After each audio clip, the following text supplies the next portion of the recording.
multi-exclusive dimensional being called with another exclusive. Today's video is going to be about how to find your twin flame, aka your soulmate, aka the person, place, or thing that's supposed to be in your life. Not you getting lost into your desires and trying to stay stagnated, or to the point you just become disappointed down the line because that person, place, or thing wasn't into your best interest. So we about to basically get into this video. I'm gonna break down certain alignments of people, places, and things to understand and understand. So dealing with astrology is dealing with the stars. It's dealing with the elements. It's dealing with the substances. It's dealing with the frequency, vibrations, and energies. It's dealing with the fire. It's dealing with the water. It's dealing with the air. And it's dealing with the earth. Practicality. Feel me? That's what it's based upon. So it's dealing with cardinal, dealing with fixed, and mutable. So once you utilize these, and once you know what kind of elements and circumstances, situations, and people, places, things you're going to be dealing with, as far as getting in a relationship with, these that help you down the line to see if it fits in your best interest. Because not everybody is going to fit into your best interest. Also, another thing, when we dealing with these circumstances and situations, you got to know that you have a spirit, a soul, and a body. So that's dealing with the frequencies or the way you think. That's dealing with the vibration, the way you feel and express your emotions, your internals, your waters. For me, everybody got that, including you males too. You can't bypass that.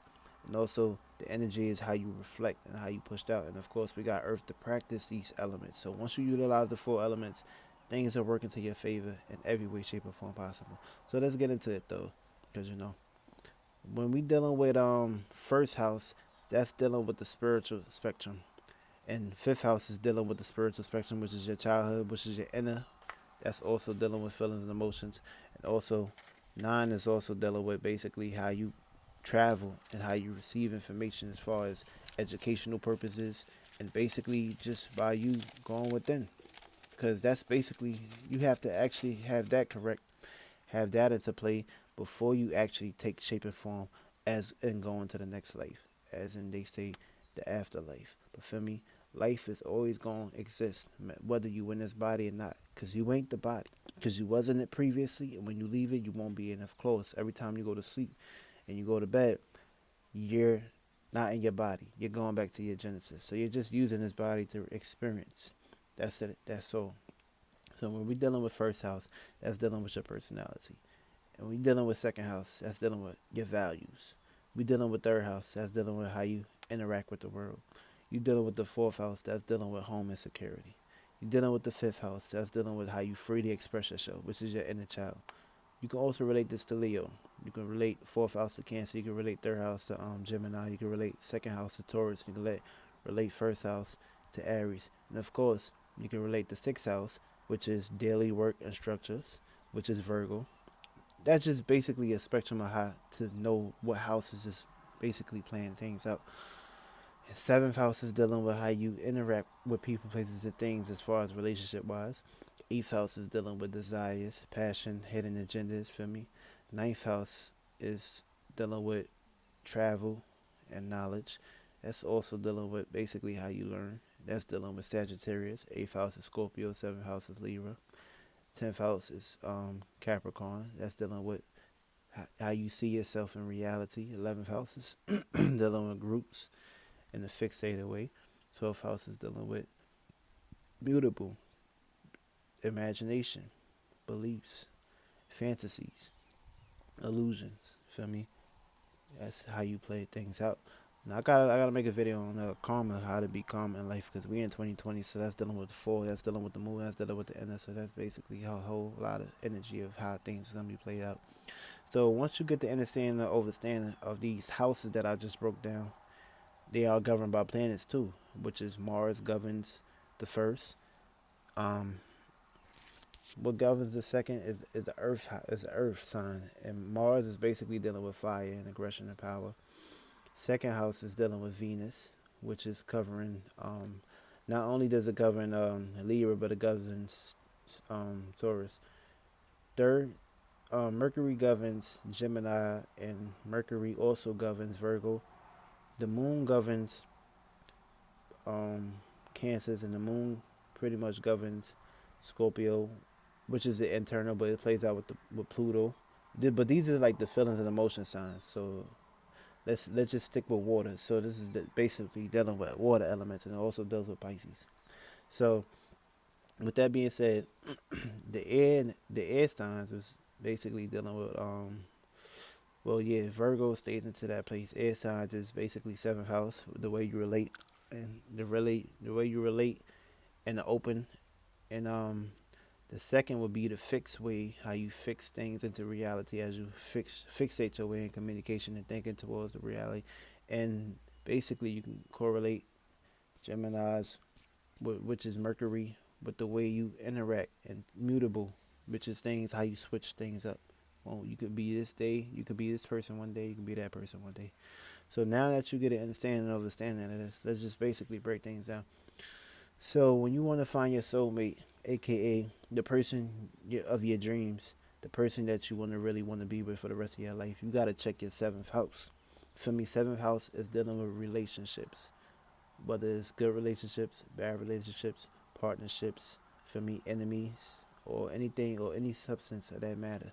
That's pretty much dealing with how you relate to people, places, and things. So basically, if you got the seventh house in the first house, you would pretty much try to find a person, place, a thing that relates on to personal ideas, personal desires, personal issues, and personal structures. That's how you will relate things, and that's dealing with how you interact with people, places, and things in general through the public arenas. Second house would basically dealing with values, whether you value a person, place, or thing, whether it's at work or at school or out in the public. Whatever you value, that person, place, or thing would basically be suitable for you as far as finding things in your second house. This is helping you find keys and elements to you to actually find somebody that's your worth, and not find somebody that's basically going against that. Feel me? Because it plays deep though. So basically, when the seventh house is in the third house, you're gonna find your twin flame through surroundings, locations, communications, people, places, things around you can basically interact with you, take you places, and you can find your twin flame, aka your soulmate, out in the public arena just by relating to people, places, and things.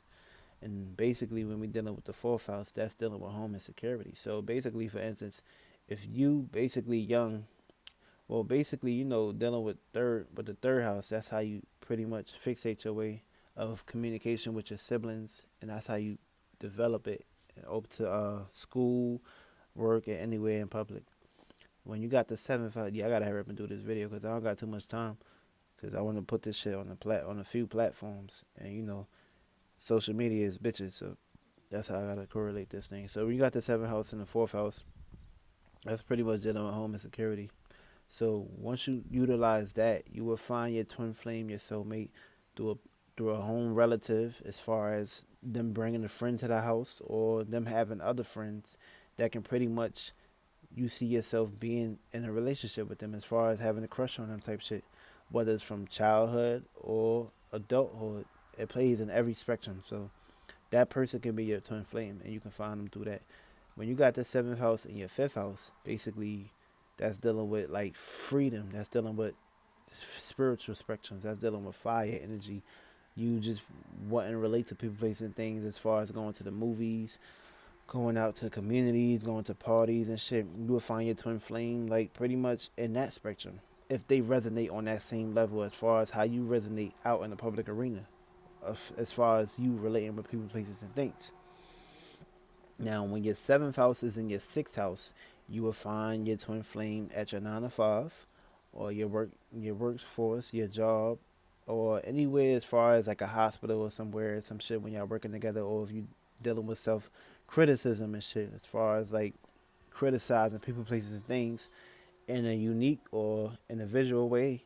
This would basically be a key to you finding your twin flame and meeting up with them, dealing with self criticism and communication and thinking on the same path. That's how you would find your twin flame. So basically, also now dealing with seventh house, when you got the seventh house in your seventh house, this is a natural blend. So basically, you resonate and you can connect with a relationship just like that, as far as like getting into one with people, like getting that people, places, and things will hit you up as far as advice on their relationships and shit. And this could be key elements for you to actually indulge into the relationships, whether it be a person, place, or thing, whether it be any kind of spectrum. And it plays deep though, because they always gonna come to you and ask you questions about relationships, whether you in a relationship, whether you wasn't in a relationship, but you always gonna be key element and component because you live in that space. So that's a space and location that things will play out in, as far as that community balance and harmony and peace right there. So that's basically how you will find your twin flame. If you got the seventh house and seventh house, like pretty much you could be in relationships with anybody. Probably be in a relationship with your one of your family members. That's how deep it is for me. But these like seven houses, you would pretty much particularly be in relationships after relationships after relationships. And that's another sign we soon about to get to too. But yeah, when you got the seventh house and your eighth house, that's basically dealing with like hidden desires and shit. You always have somebody that's always like throwing shade on you and shit, always talking shit about you or feeling some kind of way about you. That would pretty much be a twin flame. But once y'all basically put all y'all differences to the side and actually indulge and get real serious as far as a relationship wise, y'all can really take shit to the next level. Because y'all basically resonate on that same energy spectrum. Because you remember, you can't just basically be out here just getting in relationships with people and shit just because, oh, this person got a nice body, this person this, that, you feel me? That's all cool. That's always gonna come with with the that's always gonna come with the happy meals in the bag. So basically, if this person don't resonate with you on a higher frequency level, on somewhere where y'all can both resonate, then it's pointless. It's just basically gonna be a one night stand. So basically, once you utilize this in your way, for y'all both can connect and intertwine together, then y'all can really get shit lit. But it's basically gonna be meet and greet, and also like pretty much with this seventh house and eighth house shit, you would basically like the person that you will actually get in a relationship would probably just basically cheat with you to basically be with you type shit. So that's how it play out. So it's not really about how these people become hoes and all kind of shit. This is just basically they just acting out in their natural natures. Basically that's it. That's all. For me, we just spirits and bodies. For me, spirits don't know what they do. We just had the experience. So that's basically how it should play out. Also, when you got the seventh house and the ninth house, I got the seventh house and the ninth house, so I could basically speak up on this shit. So basically, it's all about religion, but I ain't into religion, for me, because that's reliving, redoing something. You don't want to keep redoing something. You don't want to keep reliving something. As long as you vibrating on a higher spectrum and you not needing something outside of you to basically praise it, and you on your own spiritual path and your own spiritual journey, cool. But if you need something outside of you as a representation, external thing, external purposes, no, don't do that. Basically, you will find somebody in a relationship as far as the same school, the same church, the same philosophical points of views, the same ideas, the same resonations, people, places, things that can agree with you and align with you, no matter what the zodiac sign. As long as they resonate with you and they get right with you, y'all can make shit happen. No, it's not really about compatibilities. For me, y'all can really make shit work out. Forget all about the compatibilities. But suns and moons play a huge spectrum, and the ascendants play a huge spectrum. So if you got the seventh house and the 10th house, you'll find your relationship pretty much like in reality based structures, schools, social profiles and stuff like that, like Facebook, Instagram, Twitter. Feel me? You would find shit through drama and all kind of shit like that. Basically, so if you got the seventh house and your 10th house, look more towards like school and structures and reality. If you got the seventh house and 11th house, this is gonna be kind of difficult because this Venus don't like. Well, Venus is a partnership thing, balance and harmony. But if it's in the 11th house, you're gonna be all over the motherfucking place, and that's pretty much like how it's gonna play out. But if you got the seventh house in your 12th house, you basically gonna like, you gotta like really have an imagination. You gotta really like pretty much accept people for who they are, and they basically gotta be resonating with you. How you really pretty much take care of yourself, very clean, very nourishing, home security, very high emotional, high vibration frequencies. It's for me. Like you really gotta have faith in this person if you really want to basically see the term oils and good term oils, not bad term herbs. If you really want to see the fruits and labors grows, you really gotta have faith. You really gotta use your imagination to actually bring this person into existence. Like you gotta really be in the frequency vibration of energy of already having. And that's pretty much it. I gotta really do another video about this shit, but I had to really speed it up and basically get into things. But if you need help on finding your houses, hit me up and I'll basically break it down to you. I love y'all.